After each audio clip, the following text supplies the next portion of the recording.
पता नहीं रोज रोज मुझे मछलियाँ कम क्यों मिलती हैं, जबकि हरिया तो रोज मुझसे ज्यादा मछलियाँ पकड़ कर लाता है।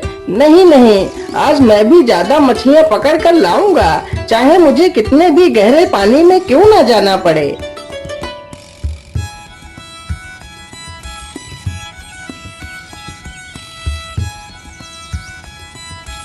हरीराम ज्यादा मछलियां पकड़ने के लालच में अपनी नाव को गहरे पानी की तरफ ले जाता है।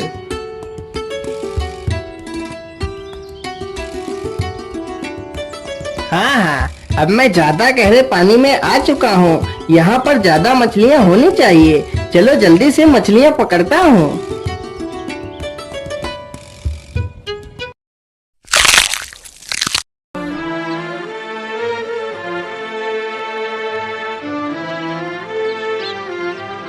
अरे वाह वाह, आज तो पहली बार मैंने इतनी सारी मछलियाँ एक बार जाल फेंकने से पकड़ी हैं। वाह वाह, आज तो मैं बाजार में ढेर सारे पैसे कमाऊंगा। हरीराम इतना कह ही रहा था कि तभी वहां पर एक सींग वाली मछली आ जाती है और हरीराम की नाव पर जोर से अपने सींग से वार करती है, तो हरीराम की नाव में छेद हो जाता है। बाप रे बाप, इतनी बड़ी मछली! भाग लो हरीराम, नहीं तो आज समंदर में ही तुम्हारी समाधि बन जाएगी। हरीराम जल्दी जल्दी से अपनी नाव को बाहर की ओर लाता है। बाहर लाते लाते उसकी नाव में काफी पानी भर जाता है, जिसके कारण उसकी नाव डूब जाती है। वह मुश्किल से खुद की ही जान बचा पाता है। राम राम राम राम, आज तो मरते मरते बचा, लेकिन मेरी नाव तो डूब गई है। अब मैं मछलियाँ कैसे पकड़ूंगा? ऐसे तो मैं भूखों मर जाऊंगा। नहीं नहीं, मुझे जल्दी ही एक दूसरी नाव बनानी होगी। मैं कल सुबह ही जंगल जाकर एक अच्छी सी लकड़ी ढूंढ कर लाऊंगा और अपनी नाव बनाकर मैं फिर से मछलियाँ पकड़ूंगा।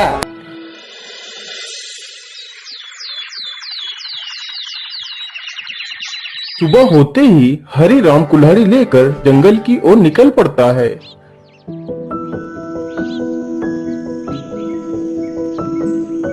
कौन सा पेड़ काटूं, कुछ समझ नहीं आ रहा। कोई पेड़ तो इतना मोटा है और कोई पेड़ तो इतना पतला है। मेरी नाव के लायक तो कोई पेड़ मुझे दिख ही नहीं रहा है। हाँ, ये पेड़ मेरी नाव के लायक है। चलो मैं इसे ही काट लेता हूँ।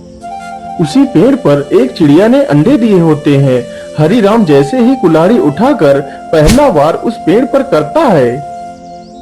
अरे ये शोर कैसा? मुझे लगता है कोई मेरे इस पेड़ को काट रहा है।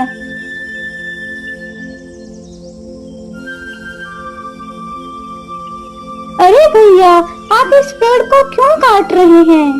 अरे चिड़िया बहन, मैं यह पेड़ काट कर अपने लिए एक नाव बनाऊंगा। लेकिन भैया, कृपा कर आप इस पेड़ को मत काटिए। इसी पेड़ पर मेरा घोंसला है जिसमें मेरे अंडे रखे हैं। यदि तुम इस पेड़ को काट दोगे तो मेरे अंडे नीचे गिरकर टूट जाएंगे और मेरा घर बर्बाद हो जाएगा। कृपा कर आप कोई दूसरा पेड़ काट लीजिए। अरे अरे, माफ करना चिड़िया बहन, मुझे पता नहीं था कि आपका घोंसला इसी पेड़ पर है। नहीं तो मैं इस पेड़ को कभी नहीं काटता। चलो चलो, मैं कोई दूसरा पेड़ काट लेता हूँ। हरीराम फिर से दूसरा पेड़ ढूंढने लगता है। अरे बाप रे बाप, मुझे लगता है बहुत जोर की बारिश आने वाली है। तभी जोरदार हवाओं के साथ बारिश होने लगती है।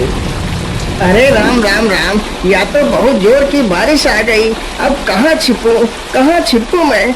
मुझे लगता है वहाँ पर कोई झोपड़ी है। चलो चलकर देखता हूँ।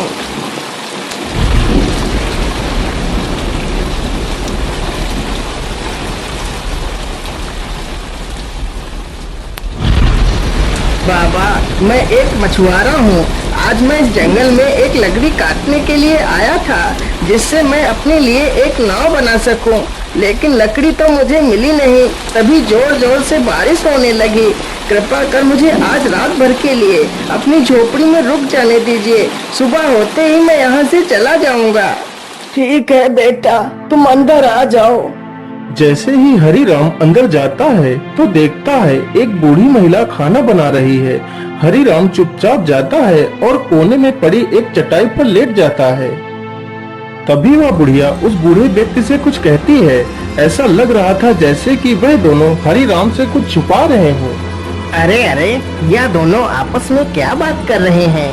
मुझे लगता है यह दोनों मुझसे कुछ छिपा रहे हैं। मुझे यह पता लगाना ही होगा, आखिर ये दोनों मुझसे क्या छिपा रहे हैं। हरि राम यह सब कुछ सोचने लगता है और चुपचाप सोने का नाटक करता है। अरे भगवान, मुझे लगता है यह आदमी सो गया है। चलो पहले मैं जाता हूँ और फिर तुम बाद में आ जाना। ठीक है, तुम पहले चलो, मैं बाद में आती हूँ। इतना कहकर बूढ़ा व्यक्ति अपने संदूक के पास जाता है और उसमें से एक टोपी निकालता है और अपने सिर पर रख लेता है। गीली गीली छू उड़ जा तू। इतना बोलते ही वह बूढ़ा व्यक्ति गायब हो जाता है। इसी प्रकार वह बूढ़ी महिला भी संदूक के पास जाती है और अपने सिर पर एक टोपी रख लेती है। गिले गिले छू उड़ जा तू। इतना बोलते ही वह बूढ़ी महिला भी वहाँ से गायब हो जाती है। यह सब देखकर हरि राम सक्का बक्का रह जाता है। अरे बाप रे बाप, ये मैं क्या देख रहा हूँ? ये दोनों कहाँ चले गए? हरि राम तुरंत ही संदूक के पास जाता है। अरे ये क्या? इस संदूक में तो एक और टोपी रखी है। तो क्या इसी टोपी की मदद से ही वह दोनों गायब हो गए हैं? चलो मैं भी इस टोपी को लगाकर देखता हूँ। मैंने टोपी तो पहन ली। चलो अब जल्दी से वह मंत्र बोलता हूँ। क्या बोला था उन दोनों ने?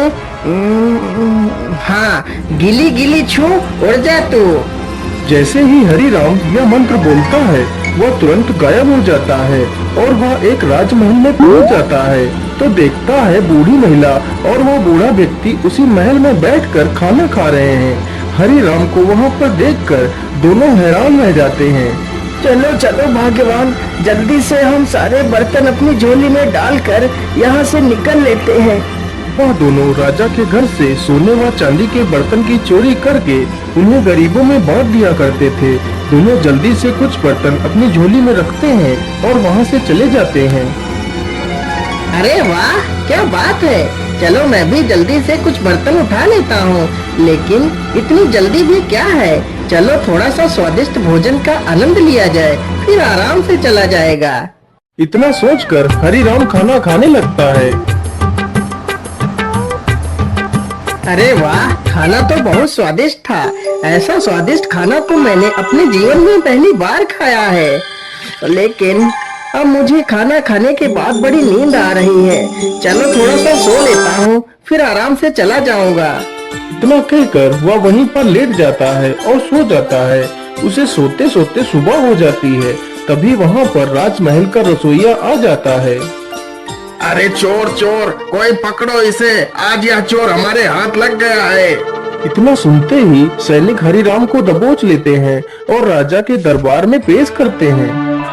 महाराज, मुझे छोड़ दीजिए। मैंने आपके घर में कोई चोरी नहीं की है। मैं चोर नहीं हूँ, मैं तो एक मछुआरा हूँ। अरे मूर्ख, यदि तू मछुआरा है तो क्या मेरे महल में तू मछली पकड़ने आया था?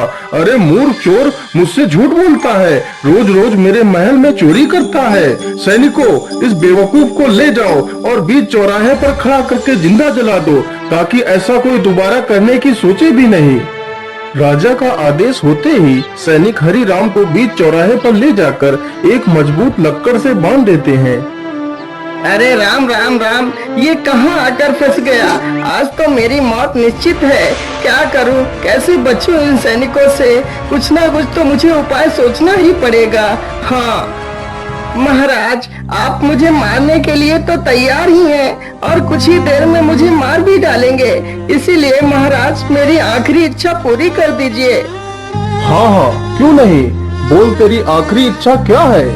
महाराज, मैं चाहता हूँ कि आप लोग मुझे जिंदा जलाएं। उससे पहले मेरी टोपी मेरे सिर पर रख दीजिए, इससे मेरी आत्मा को शांति मिल जाएगी। अच्छा ठीक है, एक राजा होने के नाते मैं तेरी आखिरी इच्छा भी जरूर पूरी करूंगा। सैनिकों, जल्दी से जाओ और इसकी टोपी को उठाकर ले आओ और इसे पहना दो। सैनिक तुरंत ही टोपी लेकर आ जाते हैं और हरि राम को टोपी पहना देते हैं। टोपी को पहनते ही हरि राम खुश हो जाता है। गीली गीली छू उड़ जा तू। हरिराम तुरंत ही उस लक्कड़ समेत वहाँ से गायब हो जाता है। यह सब देखकर वहाँ पर खड़े हुए लोगों में भगदड़ मच जाती है। अरे भागो भागो, यहाँ से जल्दी से भागो और अपनी जान बचाओ, यहाँ पर भूत आ गया है।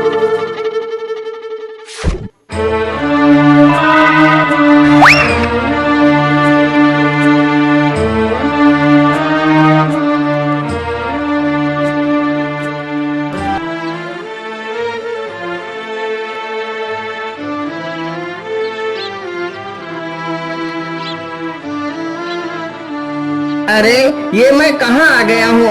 मुझे लगता है मैं अपने गांव वापस आ गया हूँ। अरे हरिराम भाई, आपको ये क्या हो गया? आपकी ये हालत कैसे हुई? आप तो इतने दिनों से मछलियाँ भी पकड़ने नहीं आए। अरे हरिया भाई, इतने सारे सवाल बाद में पूछ लेना, पहले मुझे इस रस्सी से खोल दो। हाँ हाँ, क्यों नहीं हरिराम भाई, मैं अभी आपको रस्सी से खोल देता हूँ। हरिया तुरंत ही उसकी रस्सियाँ खोल देता है। अरे वाह वाह, जिस लकड़ी की मुझे तलाश थी वह तो मुझे मिल गई। चलो अब इसी लकड़ी से ही अपनी नाव बनाऊंगा। इस प्रकार हरिराम लकड़ी को उठाता है और दोनों वहाँ से चले जाते हैं।